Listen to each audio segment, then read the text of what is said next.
ನಮಸ್ಕಾರ, ನಾನು ಬಸವರಾಜು. ಡಿಸೆಂಬರ್ ಘೋಷಣೆ ಆಗ್ತದೆ ಅನ್ನೋದು ಒಂದು ಚರ್ಚೆ ಇತ್ತು, ಅದು ಆಗಿಲ್ಲ ಅನ್ನೋದು. ಆಗಿಲ್ಲ ನೋಡ್ರಿ, ಇನ್ನೂ ಚರ್ಚೆ ಆಗಿಲ್ಲ. ಎನಿ ಟೈಮ್ ಮಾಡಬಹುದು, ಅದೇನು ಇವತ್ತೇನು ಇಲ್ಲ. ಸಂಪುಟ ವಿಸ್ತರಣೆ ಆಗಿದೆ. ಒಂದಷ್ಟು ಜನ ಆಕ್ರೋಶಿತರು, ನಾವು ರಾಜೀನಾಮೆ ಕೊಡ್ತೀವಿ ಅಂತ ಹೇಳಿದ್ರು. ಆ ಸಂದಿಗ್ಧ ಸ್ಥಿತಿಯಲ್ಲಿ ಮುಖ್ಯಮಂತ್ರಿ ಡಿ ಕೆ ಶಿವಕುಮಾರ್ ಅವರು ಆ ಮಾತನ್ನು ಆಡಬಾರ್ದಾಗಿತ್ತು. ನೀವು ರಿಸೈನ್ ಮಾಡಿದ್ರೆ ಕೆಲವೇ ನಿಮಿಷಗಳಲ್ಲಿ ಅದನ್ನು ಅಕ್ಸೆಪ್ಟ್ ಮಾಡ್ತೀವಿ ಅಂತ ಆತುರದಲ್ಲಿ ಮಾತಾಡಿದ್ರು. ಆ ಆತುರದಲ್ಲಿ ಮಾತಾಡಿದ ಕಾರಣಕ್ಕೆ ಇವತ್ತು ಶಾಸಕರ ಮನೆ ಬಾಗಿಲಿಗೆ ಎಡತಾಗ್ತಿದ್ದಾರೆ. ಸುದ್ದಿ ಇದಲ್ಲ. ಸಿದ್ದರಾಮಯ್ಯ ಅವರನ್ನು ಸಿ ಎಂ ಸ್ಥಾನದಿಂದ ಕೆಳಗಿಳಿಸಿ ಆ ಜಾಗದಲ್ಲಿ ಬಂದು ಕೂತದ್ದು ಎಷ್ಟು ಸಲೀಸಾಗಿ ಮುಗಿದು ಹೋಗಿತ್ತೋ ಪ್ರಹಸನ. ಆದರೆ ಈಗ ಎಂತಹ ಸಂಕಷ್ಟದ ಮಧ್ಯೆ ಡಿ ಕೆ ಶಿವಕುಮಾರ್ ಅವರು ವಿಲವಿಲ ಒದ್ದಾಡ್ತಿದ್ದಾರೆ ಅಂದರೆ, ಎಲ್ಲವೂ ಅಂದುಕೊಂಡಂತೆ ಆದರೆ ಇನ್ನು ಒಂದು ವಾರ ಅಥವಾ ಒಂದು ತಿಂಗಳ ಒಳಗಡೆ ಒಬ್ಬರಲ್ಲ ಇನ್ನು 4 DCMಗಳು ಹುದ್ದೆ ಸೃಷ್ಟಿಯಾಗಬಹುದು. ಈಗ ಯಾರಿದ್ದಾರೆ? ಉಪಮುಖ್ಯಮಂತ್ರಿ ಡಾಕ್ಟರ್ ಜಿ ಪರಮೇಶ್ವರ್ ಅವರು, ಅವರಲ್ಲ ಇನ್ನೂ 4 ಜನ ಉಪಮುಖ್ಯಮಂತ್ರಿಗಳನ್ನು ರಾಜ್ಯ ನೋಡಬೇಕಾಗತ್ತೆ. ಬಿ ಜೆ ಪಿ ಈಗಾಗಲೇ ಡಿ ಕೆ ಶಿವಕುಮಾರ್ ಅವರನ್ನು ರಬ್ಬರ್ ಸ್ಟಾಂಪ್ CM ಅಂತ ಹೇಳ್ತಿರೋ ಸಂದರ್ಭದಲ್ಲೇ ಇನ್ನು 5 ಜನ DCMಗಳಂದರೆ ಮುಖ್ಯಮಂತ್ರಿಯವರ ಹುದ್ದೆಯ ಘನತೆ ಏನಾಗಬಹುದು, ಅವರ ಪವರ್ ಸೆಂಟರ್ಗಳು ಎಷ್ಟು ಸೃಷ್ಟಿಯಾಗಬಹುದು ರಾಜ್ಯ ಕಾಂಗ್ರೆಸ್ನಲ್ಲಿ. ಇದೆಲ್ಲ ಮುಖ್ಯ. ಇದಕ್ಕಿಂತಲೂ ಮುಖ್ಯವಾದ ವಿಚಾರ ನೋಡಿ, ಸಂಪುಟ ವಿಸ್ತರಣೆ ಅಥವಾ ಪುನರ್ರಚನೆ ಅನ್ನುವಂಥದ್ದು, ರಚನೆ ಅನ್ನುವಂಥದ್ದೇ ಆಗಲಿ ಮುಖ್ಯಮಂತ್ರಿಗಳ ವಿವೇಚನಾಧಿಕಾರಕ್ಕೆ ಬಿಟ್ಟಿದ್ದು ಆಗಿರುತ್ತದೆ. ಆದರೆ ಇಲ್ಲಿ ನೋಡಿ, ಚಿತ್ರಾನ್ನ ಸಂಪುಟ ರಚನೆ ಆಗಿರುವಂಥದ್ದು, ವಿಸ್ತರಣೆ ಆಗಿರುವಂಥದ್ದು. ಯಾಕಂದರೆ 7 ಜನ ಕೈ ಹಾಕಿ ಒಂದು ಅಡುಗೆ ಮಾಡಿದ್ರೆ ಏನಾಗುತ್ತೆ ನೋಡಿ. ರಾಹುಲ್ ಗಾಂಧಿ ಅವರ ಪಟ್ಟಿ ಅವ್ರದ್ದು ಫೈನಲ್ ಮಾಡಬೇಕಾಯಿತು. ಮಲ್ಲಿಕಾರ್ಜುನ್ ಖರ್ಗೆ ಅವರ ಪಟ್ಟಿ ಅವ್ರದ್ದು ಫೈನಲ್ ಮಾಡಬೇಕಾಯಿತು. KC ವೇಣುಗೋಪಾಲ್ ಅವರ ಪಟ್ಟಿ ಅವ್ರದ್ದು ಫೈನಲ್ ಮಾಡಬೇಕಾಯಿತು. ರಣದೀಪ್ ಸಿಂಗ್ ಸುರ್ಜೇವಾಲಾ ಅವರ ಪಟ್ಟಿ ಅವ್ರದ್ದು ಫೈನಲ್ ಮಾಡಬೇಕಾಯಿತು. ಮುಖ್ಯಮಂತ್ರಿ ಡಿ ಕೆ ಶಿವಕುಮಾರ್ ಅವರ ಪಟ್ಟಿ ಅದನ್ನು ನೋಡಬೇಕು. ಮಾಜಿ ಮುಖ್ಯಮಂತ್ರಿ ಸಿದ್ದರಾಮಯ್ಯ ಅವರ ಪಟ್ಟಿ ಅದನ್ನು ನೋಡಬೇಕು. ರಾಜ್ಯ ಕಾಂಗ್ರೆಸ್ ಅಧ್ಯಕ್ಷ KPCC ಅಧ್ಯಕ್ಷ BK ಹರಿಪ್ರಸಾದ್ ಅವರ ಪಟ್ಟಿ. ಹೀಗೆ 7 ಜನ ಇದು ಬೇಡ, ಇದು ಬೇಕು, ಇದು ಬೇಡ, ಇದು ಬೇಕು ಅಂತ ಒಂದು ಸ್ವಾತಂತ್ರ್ಯವನ್ನು ಕೊಡದೆ ಮುಖ್ಯಮಂತ್ರಿಗಳಿಗೆ ಈ ಚೌಚೌಬಾತ್ ಸಂಪುಟವನ್ನು ಮಾಡಿದ್ರು. ಈ ಹಿಂದೆ ಸಿದ್ದರಾಮಯ್ಯ ಅವರಿಗೆ ಸಂಪುಟ ವಿಸ್ತರಣೆ ಅಥವಾ ರಚನೆಯ ಸಂದರ್ಭದಲ್ಲಿ ಇದ್ದಂತಹ ಸ್ವಾತಂತ್ರ್ಯ ಡಿ ಕೆ ಶಿವಕುಮಾರ್ ಅವರಿಗೆ ಇಲ್ಲವೇ ಇಲ್ಲ. BJP ಏನು ಹೇಳ್ತಿದೆ, ಇವರು rubber stamp CM, may be ಅದು ನಿಜ ಇರಬಹುದು ಈ ವಿಷಯಕ್ಕೆ ನೋಡಿದ್ರೆ.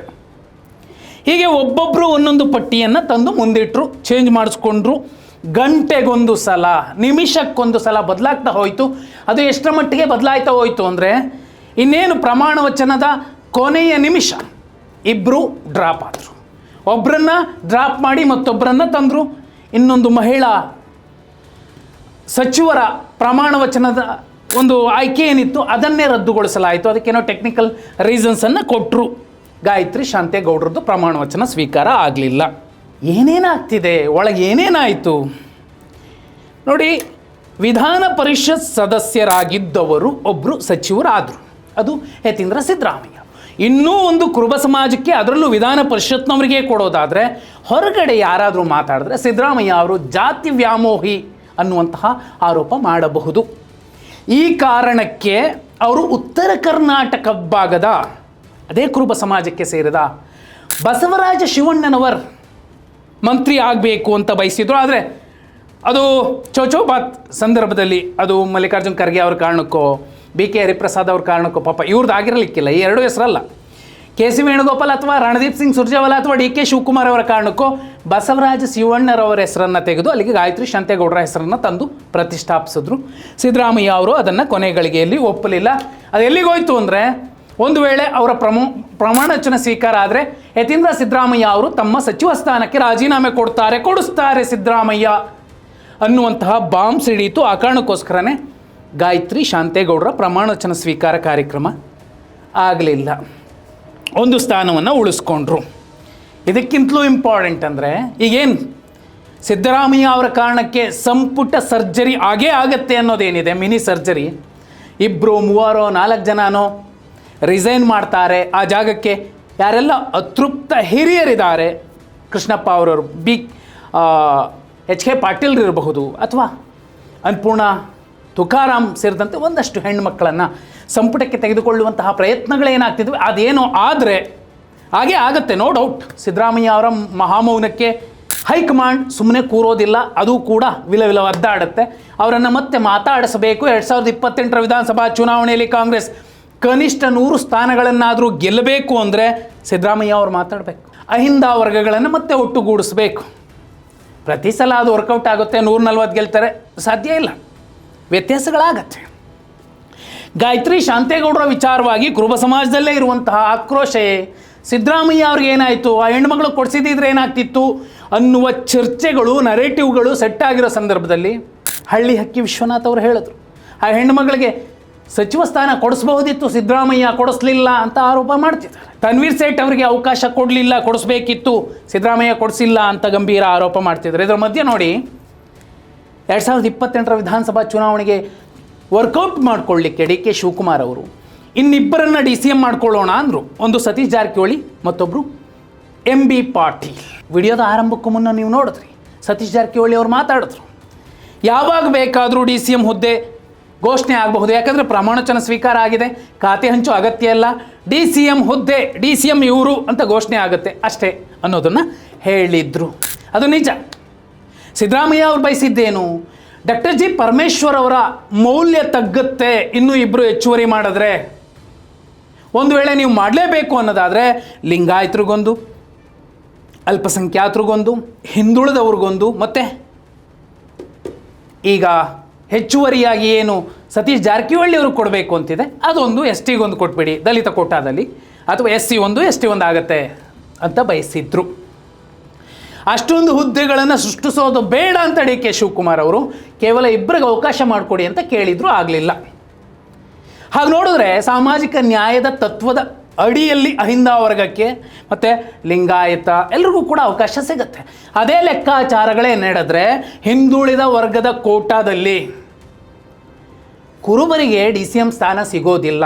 ಯಾಕೆ ಅಂದರೆ ಯತೀಂದ್ರ ಸಿದ್ದರಾಮಯ್ಯ ಅವರು ತಂದೆಯ ಕಾರಣಕ್ಕೆ ತಂದೆಯ ಕೋಟಾದಡಿಯಲ್ಲಿ ಸಿಕ್ಕಿದೆ. ಎರಡನೇದು, ಇನ್ನೂ ಹೆಚ್ಚುವರಿಯಾಗಿ ಇಬ್ಬರಿಗೆ ಹಿಂದುಳಿದ ಕೋಟಾದಲ್ಲಿ ಅತಿ ಹೆಚ್ಚು ಮಂತ್ರಿ ಸ್ಥಾನ ಸಿಕ್ಕಿರುವಂಥದ್ದು ಕುರುಬ ಸಮಾಜಕ್ಕೆ. ಹಾಗೆ ನೋಡಿದ್ರೆ ಒಂದು ಬಲಿಜ ಸಮಾಜಕ್ಕೆ ಕೊಡಬಹುದಿತ್ತು. ಹೇಗೆ ಈಡಿಗ ಸಮಾಜಕ್ಕೆ ಒಂದೇ ಸಿಕ್ಕಿದೆಯೋ, ಹೇಗೆ ಇನ್ನುಳಿದ ಸಣ್ಣ ಪುಟ್ಟ ಸಂತೋಷ್ ಲಾಡ್ ಅವ್ರಿಗೆ ಮರಾಠ ಕೋಟಾದಲ್ಲಿ ಒಂದೇ ಸಿಕ್ಕಿದೋ, ಅದೇ ರೀತಿ ಕುರುಬರಿಗೆ 2 ಸ್ಥಾನ ಕೊಟ್ಟು ಒಂದು ಬಲಿಜ ಸಮಾಜಕ್ಕೆ ಕೊಡಬಹುದಿತ್ತು. ಅದು ಪ್ರದೀಪ್ ಈಶ್ವರ್ಗೆ ಅವಕಾಶ ಮಾಡಿಕೊಡ್ತಿದ್ರು, ಸೀತಾರಾಮ ಅವ್ರಿಗೆ ಅವಕಾಶ ಮಾಡಿಕೊಡ್ತಿದ್ರು ಗೊತ್ತಿಲ್ಲ. ಆದರೆ ಸಿದ್ದರಾಮಯ್ಯ ಅವರ 14 ಜನರ ಪಟ್ಟಿಯಲ್ಲಿ ಸೀತಾರಾಮ ಅವರ ಹೆಸರಿತ್ತು, ಆದರೆ ಡಿ ಕೆ ಶಿವಕುಮಾರ್ ಅವರು ಅವರ ಹೆಸರನ್ನು ಫೈನಲ್ ಮಾಡಿಸ್ಕೊಳ್ಲಿಲ್ಲ. ಈ ಲೆಕ್ಕಾಚಾರದಲ್ಲೇ ನೋಡೋದಾದರೆ ಯಾರು ಸೂಪರ್ CM ಈಗ? ಒಂದು ವೇಳೆ ಸಂಪುಟ ಸರ್ಜರಿ ಆಗಿ ಇಬ್ಬರನ್ನೋ ಮೂವರನ್ನೋ ಕಾಲಿಡ್ದು ಗೋಗರ್ದು ಸ್ವಾಮಿ ಕೃಷ್ಣಪ್ಪರಿಗೋಸ್ಕರ ಈ ಸ್ಥಾನ ಬಿಟ್ಕೊಡು, ಮಾಗಡಿ ಬಾಲಕೃಷ್ಣ ಅವರು ಮಾತಾಡ್ತಿದ್ದಾರೆ, ನಾನು ರಿಸೈನ್ ಮಾಡ್ತೀನಿ, ತೊಂದರೆ ಇಲ್ಲ ಅಂತ. ಅದೇ ರೀತಿ ಜಮೀರ್ ಅಹ್ಮದ್ ಖಾನ್ ಅವರನ್ನು ರಿಸೈನ್ ಮಾಡಿಸಿ ಆ ಜಾಗಕ್ಕೆ ತನ್ವೀರ್ ಸೇಠ್ ಅಥವಾ ಖನಿಜಾ ಫಾತಿಮಾ ಅವರನ್ನು ತರುವಂತಹ ಪ್ರಯತ್ನಗಳು ಕೂಡ ನಡೀತಿದೆ. ಅದು ಏನಾದರೂ ಆದರೆ ನೋ ಡೌಟ್ ಮುಸ್ಲಿಂ ಕೋಟಾದಡಿಯಲ್ಲಿ ತನ್ವೀರ್ ಸೇಠ್ ಉಪಮುಖ್ಯಮಂತ್ರಿ ಆಗುವ ಸಾಧ್ಯತೆಗಳು ಬಂದೊದಗಬಹುದು. ಮಧು ಬಂಗಾರಪ್ಪ ಅವರಿಗೆ ಅದೃಷ್ಟ ಖುಲಾಯಿಸಬಹುದು. ಇನ್ನುಳಿದಂತೆ ಸತೀಶ್ ಜಾರಕಿಹೊಳಿ, ಡಾಕ್ಟರ್ ಜಿ ಪರಮೇಶ್ವರ್ ಮತ್ತು MB ಪಾಟೀಲ್. ನೋಡಿ, ಈ ಎಲ್ಲ ಲೆಕ್ಕಾಚಾರಗಳ ಮಧ್ಯೆ ಪಾಪ ಅನಿಸೋದು ಡಿ ಕೆ ಶಿವಕುಮಾರ್ ಅವರ ವಿಚಾರವಾಗಿ. ನೇರವಾಗಿ ಮಾತಾಡ್ತಿದ್ದಾರೆ, ಆತುರದಲ್ಲಿ ಕಾಂಟ್ರವರ್ಸಿ ಮಾಡ್ಕೋತಾರೆ, 2 ನಿಮಿಷದಲ್ಲಿ ನಿಮ್ಮ ರೆಸಿಗ್ನೇಷನ್ ಅಕ್ಸೆಪ್ಟ್ ಮಾಡ್ತೀವಿ ಅಂತ ಹೇಳ್ತಾರೆ. ಇದರ ಮಧ್ಯೆ ಯಾಕಂದರೆ ನೋಡಿ, HC ಮಹದೇವಪ್ಪ ಅವರ ಹೆಸರು ಕೂಡ ಸಿದ್ದರಾಮಯ್ಯ ಅವರ 14 ಜನರ ಪಟ್ಟಿಲಿತ್ತು, ಆದರೆ ಅವರ ಹೆಸರು ಫೈನಲ್ ಆಗಲಿಲ್ಲ. ಕಾರಣ ಡಿ ಕೆ ಶಿವಕುಮಾರ್ ಅವರು, ಮಲ್ಲಿಕಾರ್ಜುನ್ ಖರ್ಗೆ ಅವರು, ಯಾರೋ ಗೊತ್ತಿಲ್ಲ. ಯಾಕಂದರೆ ಇದೇ ಸಿದ್ದರಾಮಯ್ಯ ಅವರನ್ನು JDSನಿಂದ ಉಚ್ಚಾಟನೆ ಮಾಡಿದಾಗ ಮಂತ್ರಿ ಆಗಿದ್ದವರು ರಾಜೀನಾಮೆ ಕೊಟ್ಟಿದ್ದರು, HC ಮಹದೇವಪ್ಪ ಅವರು. ವಿಶೇಷ ಅಂದರೆ ಸಿದ್ದರಾಮಯ್ಯ ಅವರ 2 ಸಂಪುಟದಲ್ಲಿ HC ಮಹದೇವಪ್ಪ ಅವರು ಮಿನಿಸ್ಟರ್ ಆಗಿದ್ದರು. ನೋಡಿ, ಜನತಾ ನಾಯಕತ್ವ ಏನಿದೆ, ಕಾಂಗ್ರೆಸ್ನೊಳಗಿನದ್ದೋ ಹೊರಗಿನದ್ದೋ, ಒಟ್ಟಿನಲ್ಲಿ ಜನತಾ ಪರಿವಾರದ ನಾಯಕರು ಅವರೆಂದಿಗೂ ಕೂಡ ಒಬ್ಬರನ್ನೊಬ್ಬರು ಬಿಟ್ಕೊಡೋದಿಲ್ಲ, ಗಟ್ಟಿಯಾಗಿ ಜೊತೆಲಿ ನಿಂತ್ಕೋತಾರೆ. ಇವತ್ತು ಬಸವರಾಜ ಹೊರಟ್ಟಿ ಅವರು ಡಿ ಕೆ ಶಿವಕುಮಾರ್ ಅವರ ಒತ್ತಡಕ್ಕೋ ಆದೇಶಕ್ಕೋ ಸಭಾಪತಿ ಸ್ಥಾನಕ್ಕೆ, ವಿಧಾನ ಪರಿಷತ್ ಸಭಾಪತಿ ಸ್ಥಾನಕ್ಕೆ ರಾಜೀನಾಮೆ ಕೊಟ್ಟಿದ್ದಾರೆ ಅಂದರೆ ಯುದ್ಧ ಮುಗಿದಿಲ್ಲ ಅಂತಲ್ಲ, ಇನ್ನೂ ಇದೆ ಆಟ ಅಂತ.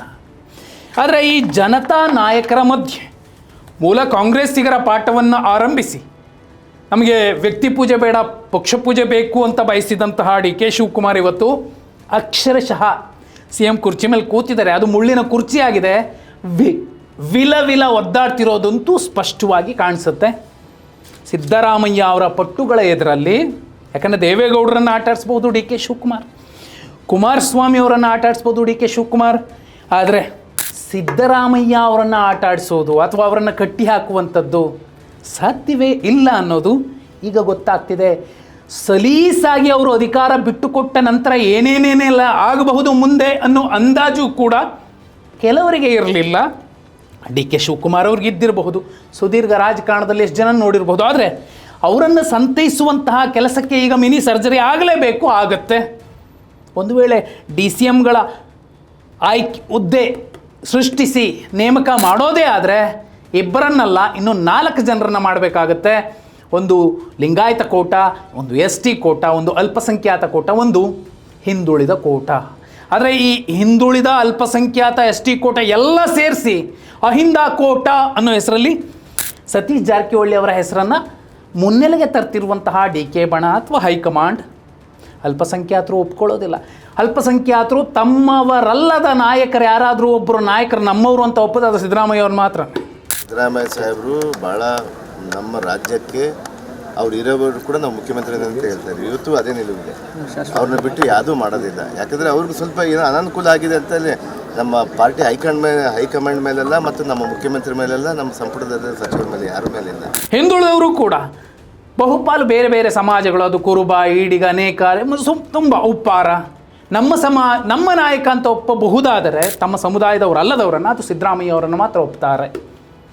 ಹಾಗೆ ಲೆಕ್ಕ ನೋಡಿದ್ರೆ DCMಗಳು ಕೂಡ 5 ಜನ ಆಗಿಬಿಟ್ರೆ ಪಾಪ DK ಶಿವಕುಮಾರ್ ಅವರ ಸ್ಥಿತಿ ಏನಾಗಬಹುದು? ಎಷ್ಟೆಲ್ಲ ಪವರ್ ಸೆಂಟರ್ಗಳು ಸೃಷ್ಟಿಯಾದರೆ 2028ಕ್ಕೆ ಕಾಂಗ್ರೆಸ್ ಸ್ಥಿತಿ ಏನಾಗಬಹುದು? ಕಮೆಂಟ್ ಮಾಡಿ.